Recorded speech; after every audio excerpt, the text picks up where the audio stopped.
The amount owed on this truck is $800. Don't air your dirty laundry to me. Look, that's not relevant. Like, the amount owed on this truck is $800. Like, we'll work with you on the price once truck is finally paid. You will receive the title in the mail from Consumer Financial within 1 week. No, no, no, no. You, my friend, will receive the title in the mail from Consumer Finance. You need to pay this bitch off before you start fucking trying to hawk it on Craigslist. Like, this is not gonna work for you this way. Great truck, just trying to move on to a different vehicle. Okay, so the steps that you take in order to move on to a different vehicle is you pay off this one first.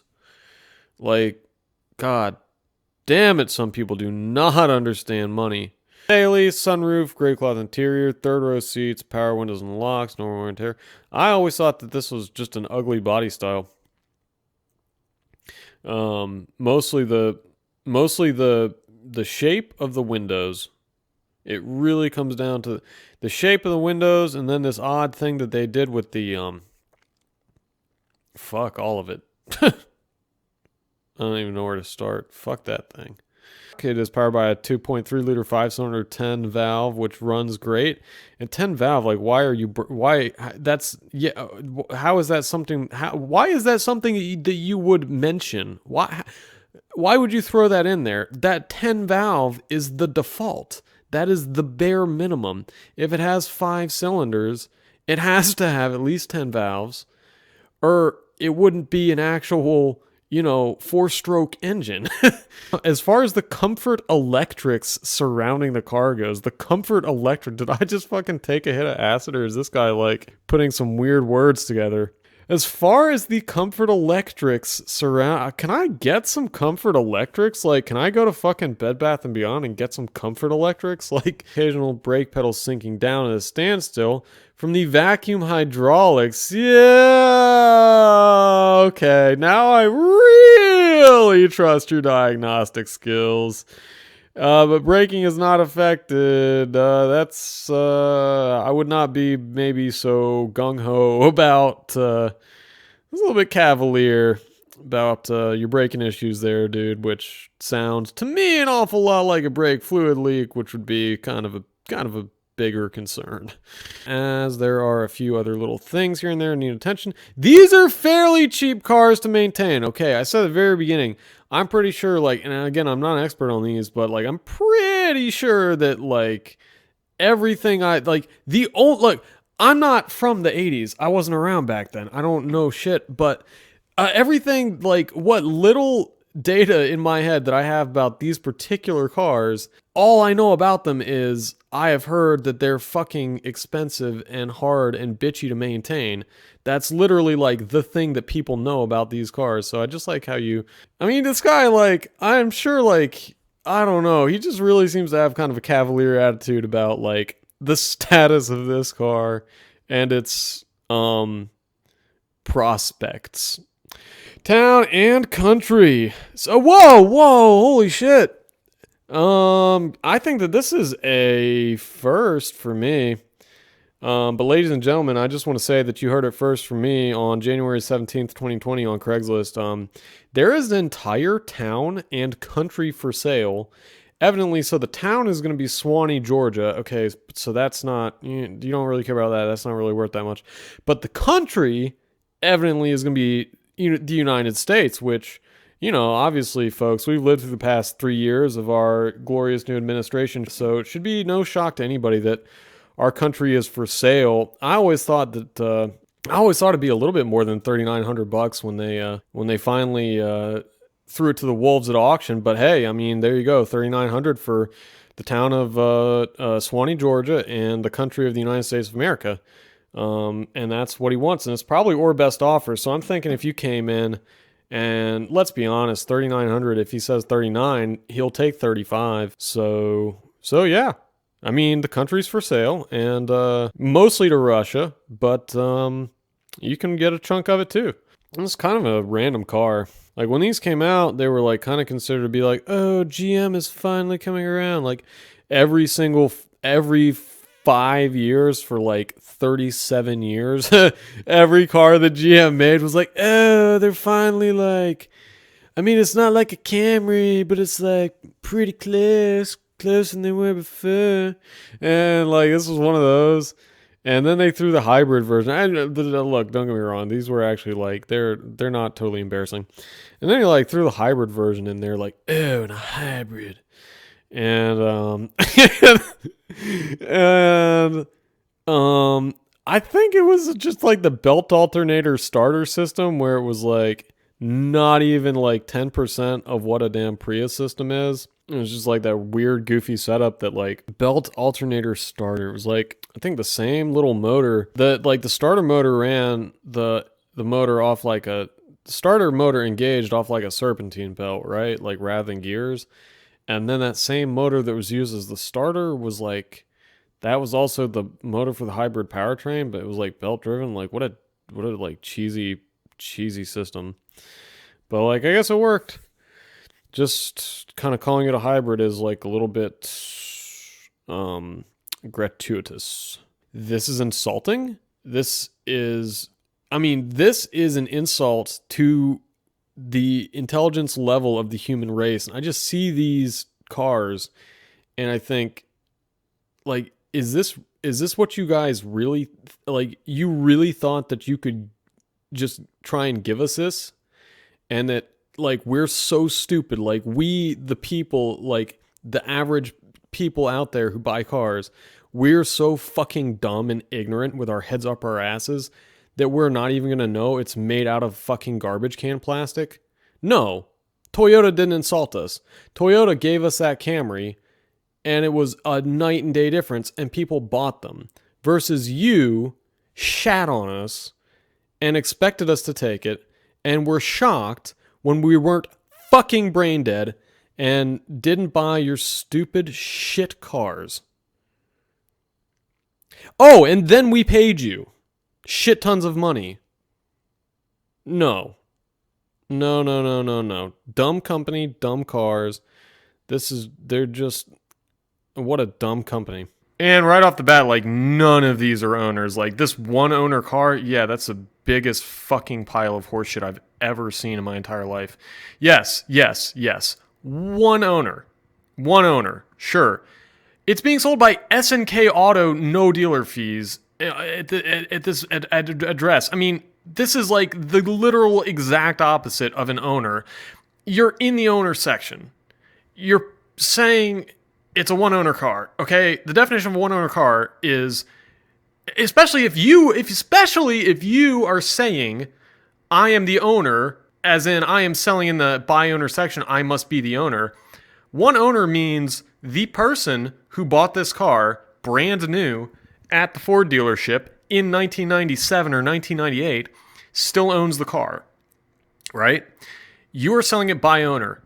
Ergo, you are the owner. Then you say that this car has only had one owner, okay? You're the owner. It's only had one owner. Therefore, the person who bought this car new at the Ford dealership in 1998 must be you. That is the logical conclusion of the very few statements that you have already made to me, right? Just based on the limited amount of information I'm seeing right off the bat. I'm seeing one owner right here, and I'm seeing buy owner here, and I'm also seeing a dealer name and address at the bottom. Just based on this limited amount of information that you have given me right off the bat, you're telling me that you have owned this car for 22 years or 23 years. That's what I'm expecting. You have lined yourself up to where you have stated on the record that you have owned this car for 22 to 23 years. Okay? You have stated that on the record.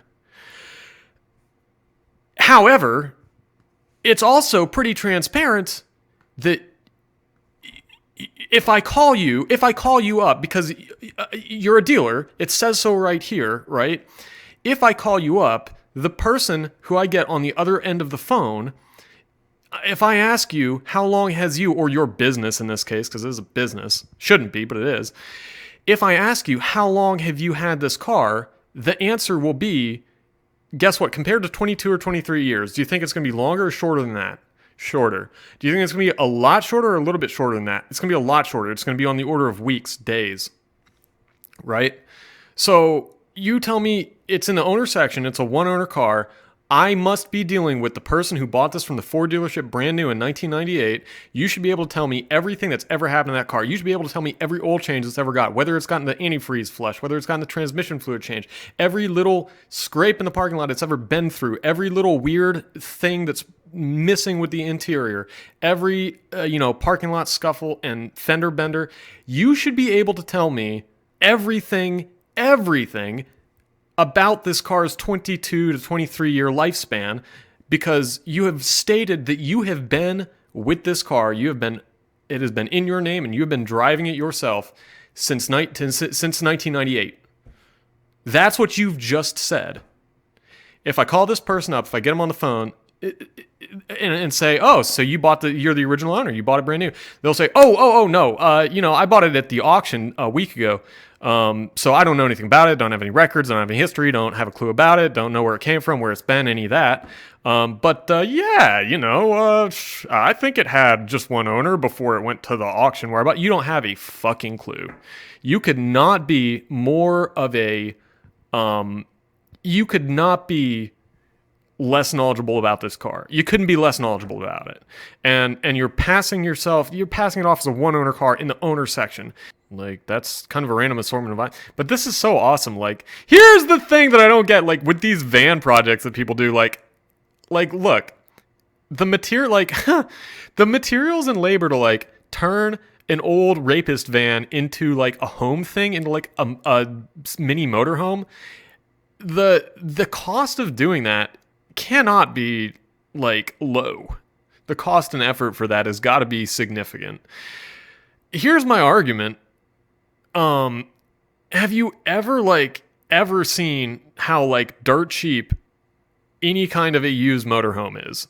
Like, they're worth no money. Like, you can buy, like, a 2-year-old, like, brand new, like, bus size motorhome for, like, $3,000. Exaggeration is, I'm not being serious. But, like, seriously, like, the cheapness of used motorhomes is, like, so ridiculously compelling.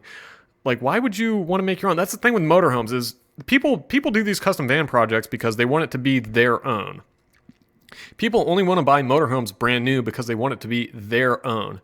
And in any case, you better be really committed to that lifestyle, and you better really want to have that thing, because you're gonna lose your ass on it. You're gonna absolutely blow money you're never ever gonna see again if you want to come anywhere near anything related to a motorhome. Jeep Patriot, and the quality of this picture. Oh my god, they've got a pill bottle, like, straight up in the first picture, like, front and center in the foreground of the picture, just a big ass pill bottle. Like, yes, the Jeep Patriot. I keep my pharmaceuticals in, like, the front open compartment. That is exactly the stereotype that I would peg this for. What an awful, disgusting car. 2007 Jeep Patriot, 200,000 mileage, needs a new engine and transmission, has been replaced. Great car to get around in. Well, not really if it doesn't run, dude. All right, moving to Holly Springs, the fuel-efficient Saturn Ion. It is in great condition both inside and outside. It has a low mileage engine recently installed. Drives like a champ. Those are some very, very furry seat covers you've got there. Like, they actually look like you might have made that out of, like, house carpet. Like, you might have bought a rug at Target and, like, put it over that seat. Is that like a household air freshener? Like, I have to admit, like, I'll give you a certain kind of style points for, like, going to the household accoutrements section of Target and, like, buying everything in stock and furnishing your Saturn Ion with household carpeting and a household Glade air freshener. Man, this you really made this place like home. 01 Mercedes-Benz E320, selling a 2001 Mercedes-Benz E320, engine transmission still running, 180,000 miles, no knocks or leaks, automatic transmission. Car needs a new drive belt tensioner. Exterior and interior need a little bit of cleaning, but is in overall fair condition. Need a little bit of cleaning, dude, my friend. Okay, like, guy here. This fucker's been sitting under a tree, dejected, abandoned, rejected for obviously a period of many years. I was probably in high school when this thing got ditched. All right. Exterior is in need of some cleaning. Understatement. Also, in addition to the refurbishment that is required, it's also half missing. So, like, you told me, like, it needed to be cleaned. Like, it is also not entirely present. So, that's going to have to be addressed as well. The interior, again, like, look, man, friend, this rear window back here that's down, I'm guessing it's been down a while. Again, probably since I was a legal minor, and the interior displays the characteristics of a car interior that's been left out to rot, left out in the rain for years. No, look, man. The chances of bringing this thing back, I think, are slim. The gear shift is not in park. Like, okay, you've got a car that's parked. Like, why is the gear shift back in neutral? Like, that doesn't. Maybe there's a reason for it. I don't know. Needs a new drive belt tensioner. My fucking god, that is the least of this car's problems. A new drive belt tensioner. That's like if a car like caught fire going down 400 and flipped over 5 times and needed a head gasket before that, like, and then you put it on Craigslist and you're like, yeah, like, I think it needs an oil change. Like, dude, like, I wish that I could be this delusional. Like, if there was a pill that I could take to make me as fucking, like, ignorant as this person, I would take it just so life would be a little bit easier. Oh, for Toyota Corolla runs great, passing missions, heat and AC works, needs paint. One in her car was bought brand new. Was bought brand new by who? Like, serious inquiries only. I do not need help selling this car. No solicitors. Like, okay. Or do you really want to make the statement to me that you bought this car brand new? Do you really want to make that statement to me? Because, okay, it's got this fucking test drive tag, temporary, blah, blah, blah, permit plate. Like, tell me how that works. Tell me how that works. At what point did you, the owner of this car, who bought it brand new, who's been driving it every day since 2000 and fuck, at what point did you decide to ditch the normal license plate and go get some like little dealer test drive tag? When did that become part of this routine? One owner car was bought brand new. Yeah, well, okay, yeah. I suppose they're all bought brand new at some point. Like, that's not really a statement. But if you're trying to tell me that, like, you bought this brand new and you're the original owner, I'm not really, like, getting the confidence, man. Like, is there any way that you could give me anything to, like, I don't know, indicate that you're not bullshitting? 2007 Cadillac DTS, 119,000 miles, one owner. Oh my god, another one owner. Yes, they're all one owner cars. All of these cars are currently being sold by the fucker who bought them at the dealership brand new 20 years ago. Yes, I totally believe that. And no, this is not an owner car. It's absolutely not an owner car. No way, no shape or form. No. Where is it? Lawrenceville? Yeah, I mean, that doesn't matter though. It's not, no. It's just not. 1999 E150, another one owner in Gwinnett, Georgia, Lawrenceville. Man, you just went and bought you a whole bunch of cars 20 years ago and then decided to sell them all on the same day on Craigslist in 2020. Like, oh my god, what a coincidence. Again with the Lawrenceville, one owner since new. Yes, I totally believe that. I so believe that. Oh my god. So don't go to Lawrenceville right now. Stay away from that place. Going to need one off wheel bearing replacement in the future times. In the future times! Like, yes. In the future times. Like, am I reading, like, the prologue to a Star Wars movie right now? Estate sale. 2008 VW Beetle. We are selling a 2008 VW Beetle for an estate. That's a sad way to go. 2000 Ford Explorer Eddie Bauer. SUVs in great condition. Plenty of upgrades. LED lights. Leather interior. Sunroof. Everything works. Does need a fuse replaced for the radio panel. No, it doesn't. I'm going to tell you right now. No, it does not. No, it does not. Anybody who ever tells you, oh, it needs a fuse replaced, like, that's not a valid thing to say. It's just not, because by the time, and by the way, the alligator skin center console, that's just fucking awesome. That really is, like, that makes my day. But So a fuse problem, like if a fuse is blown, first off, to diagnose a blown fuse, you have to pull the fuse out and you have to look at it, right? By the time you've pulled the fuse out and you've looked at it, you've already gone through the trouble of everything it takes to replace the fuse. And considering they don't cost anything, if you'd actually pulled the fuse out, figured out it was blown, you would have stuck it back in, you'd have just popped a new fuse in. And then you wouldn't have to tell people. I mean, look, that's as fucking silly to say as like, oh, I have this broken computer sitting in my living room, but all it needs is to be plugged in. Like, oh, well, could I perhaps come to your house and test it out and plug it in? Oh, no. You gotta buy it and plug it in at your house. Then it'll work. Oh, it's one of those. Yeah. Let's see, Hoover, Alabama. Yeah, house prices in Hoover, Alabama. I think you need to have a Range Rover just to get in these days. O2 Range Rover. Owner will include $1,000 in rims, $800 stereo, $700 amplifier, $600 subwoofer, and $2,500 paint. What the fuck do you mean you're going to include the $2,500 paint? Parts alone are valued more than listed price. Like, yeah, I'm going to sell you this car. And, oh, by the way, just for you, I'm going to throw in the $2,500 paint job that's on it. Like, yeah, I would hope so. Like, unless you fucking take a power sander to it before you sell it to me. 3 months warranty, third row seats, third roll seats, excellent engine and transmission, 129,000 miles, very reliable, very dependable, great SUV for students, family use, and everyday use. Very, very great on gas. Clean title, current emissions, very cold air conditioning, very hot heating system, very reliable and dependable. He said that twice. That will serve you for a long time. I so do not trust any of that. Oh, yeah. Indicator with no license plate. And this on the back windshield. Well, actually, we're going to read this. We're going to see what this says.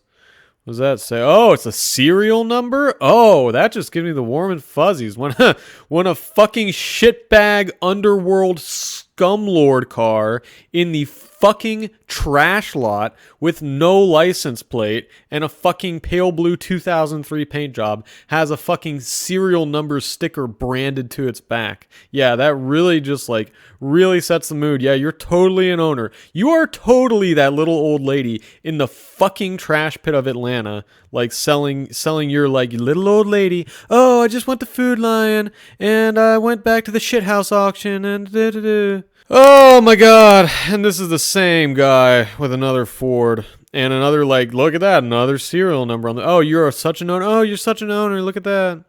Like another fucking serial number sticker on the back, like fucking put a bullet through its head. Stupid car. Warranty, God, really? You're going to put a warranty on this. I admire your bravery, as a matter of fact. You know what? I'm going to go out of my way and say that. Drives like a champ. Very great on gas. Very great for students. Very great for everyday commute. Very great for long, distant travel. It has features like USB, aux phone, connectivity. Every gadget can be controlled from the steering. Very clean interior and exterior. Current emissions and clean title. Amanda. Bitch. And then the 1998 Astro van. Here's the first thing I'm going to tell you about this 1998 Astro is that it's not a 1998 Astro. That's number one fact right off the bat, because this is like on late 80s, early 90s. Like, this is not a 98. Like, two families on my block had 98s, Astros, and they were not like this. This is a way earlier one, so you don't know what year it is. It's kind of fundamental. You've got these little paper thingies. Blessed Auto Detailing Services. Oh, blessed Auto Detailing. Have a blessed Astro. Fucking bless my ass. Dodge Stratus works great. Indicator. I got a new car, and this one is still working. That is the nicest thing I've ever heard anybody say about a Dodge motherfucking Stratus. Oh, and of course, it's a sext. Of course it's a sext, because Dodge Stratus, and nothing is sexier than a Dodge fucking plastic-ass coupe from 2004.